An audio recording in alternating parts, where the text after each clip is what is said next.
Welcome back. Kaleshwaram మీద ప్రభుత్వ ఆరోపణలపై ప్రస్తుతం కడియం శ్రీహరి మాట్లాడుతున్నారు. ఇప్పుడు లైవ్ చూద్దాం. సీఎంగా ఉన్నాను. కేసీఆర్ నాయకత్వంలో అప్పటి ముఖ్యమంత్రి కేసీఆర్ నాయకత్వంలో మేమందరం ఢిల్లీకి వెళ్ళాం. ప్రధానమంత్రి గారిని కలిసినాం. ప్రధానమంత్రి గారిని కలిసిన టీంలో నేను కూడా ఉన్నాను. ఆ రోజు ఇచ్చిన లేఖ నా దగ్గర ఉన్నది. ఆ రోజు ముఖ్యమంత్రి కేసీఆర్ గారు ప్రధానమంత్రి నరేంద్ర మోడీ గారికి ఒక లేఖ ఇచ్చారు. కాళేశ్వరం ప్రాజెక్టుకు జాతీయ హోదా ఇవ్వండి. తెలంగాణ కొత్తగా ఏర్పడిన రాష్ట్రం, మీ సహకారం కావాలి. కాళేశ్వరం ప్రాజెక్టు ద్వారా దాదాపు 33 లక్షల ఎకరాలకు 36 లక్షల ఎకరాలకు మేము కొత్త ఆయకట్టు కానీ స్టెబిలైజేషన్ ద్వారా కానీ నీరు ఇవ్వబోతున్నాం. మీరు మాకు సహకరించమని అంటే తప్పకుండా ఎగ్జామిన్ చేపిస్తా అన్నారు. 2016లోనే కాదు, మీరు అసెంబ్లీలో కూడా మా ఉపన్యాసాలు విన్నారు, బయట కూడా మా ఉపన్యాసాలు విన్నారు, పార్లమెంట్లో కూడా మా ఎంపీలు మాట్లాడిన మాటలు విన్నారు. అనేక సందర్భాలలో కేంద్ర ప్రభుత్వాన్ని అడుగుతూనే ఉన్నాం కాళేశ్వరం ప్రాజెక్టుకు జాతీయ హోదా ఇవ్వమని. కానీ బీజేపీకి ఉన్న తెలంగాణ పైన ఉన్న సవితి తల్లి ప్రేమతో అభివృద్ధి చెందుతున్న తెలంగాణను అడ్డుకోవాలనే కక్షతో మాత్రమే కాళేశ్వరం ప్రాజెక్టుకు జాతీయ హోదా ఇవ్వలేదు. కానీ ఇతర రాష్ట్రాల్లో ఎన్నికల సమయంలో ప్రాజెక్టులకు జాతీయ హోదా ఇచ్చారు. ఇది వాస్తవం. ఇప్పుడు పాలమూరు ప్రాజెక్టుకు మేము జాతీయ హోదా అడిగాము అంటారు. సంతోషం, మేము కూడా అడుగుతాం. నేను మొన్న చెప్పాను, మొన్న అసెంబ్లీలో నేనే మాట్లాడినాను. అసెంబ్లీలో నేను మాట్లాడితే ఏం చెప్పానంటే, పాలమూరు రంగారెడ్డి ప్రాజెక్టుకు జాతీయ హోదా కల్పించడానికి అసెంబ్లీలో ఏకగ్రీవ తీర్మానం చేద్దాం, కేంద్ర ప్రభుత్వానికి పంపిస్తామని చెప్పి నేను మొన్న అసెంబ్లీలో కూడా మాట్లాడాను. తప్పకుండా మేము దానికి మద్దతు ఇస్తాం, సపోర్ట్ చేస్తాం. మీరు కొట్లాడండి, మీతో పాటుగా మేము ఉంటాం. పాలమూరు రంగారెడ్డి జిల్లా రైతాంగానికి న్యాయం జరగాలని మేము కోరుకుంటున్నాం. దానికి మీరు జాతీయ హోదా తీసుకువస్తే సంతోషపడే వాళ్ళలో మేము మొదటి వాళ్ళమని చెప్పి కూడా ఈ సందర్భంగా నేను సవినయంగా తెలియజేసుకుంటున్నాను. కాంగ్రెస్ పార్టీ ప్రతిసారి ఒక మాట మాట్లాడుతున్నది, ప్రాజెక్టు అంచనాలన్నీ పెరిగిపోతున్నాయని. నేను అడుగుతున్నా ఉత్తమ్ కుమార్ రెడ్డి గారిని, భారతదేశంలో ఏ ఒక్క ప్రాజెక్ట్ అయినా అంచనాలు పెంచుకోకుండా పూర్తి చేయబడ్డదా? ఒకటి ఎగ్జాంపుల్గా మీరు చెప్తారా? భారతదేశంలో ఏ ఒక్క నీటిపారుదల ప్రాజెక్ట్ అయినా అంచనాలను పెంచుకోకుండా, సవరించుకోకుండా పూర్తి చేసిన సంఘటనలు ఉన్నాయా?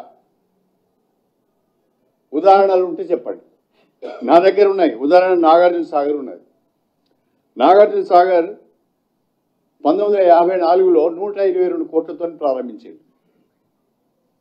అది పూర్తి అయిన నాటికి 1200 కోట్లకు పోయింది.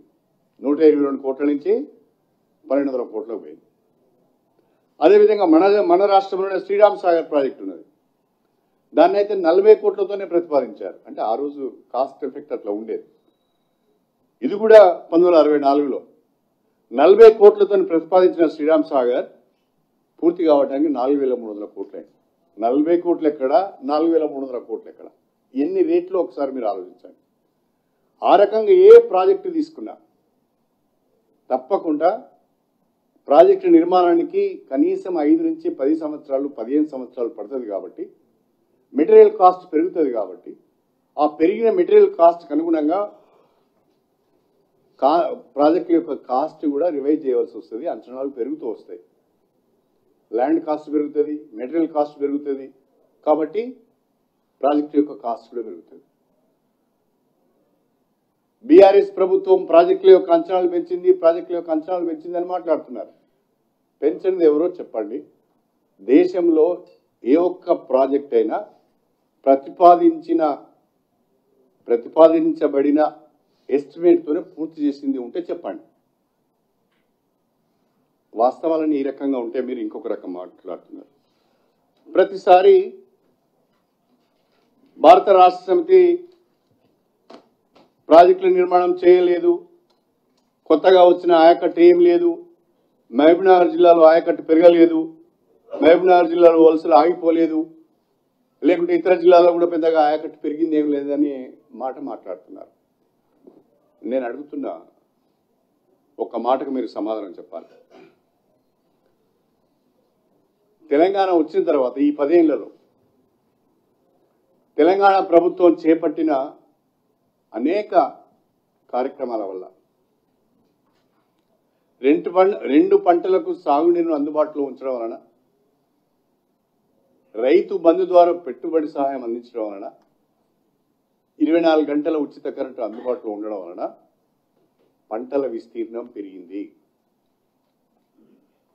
2014-15లో 1,31,00,000 ఎకరాలు పంటల విస్తీర్ణం ఉంటే 2022-23కు వచ్చే వరకే 2,08,00,000 ఎకరాలకు పంటల విస్తీర్ణం పెరిగింది.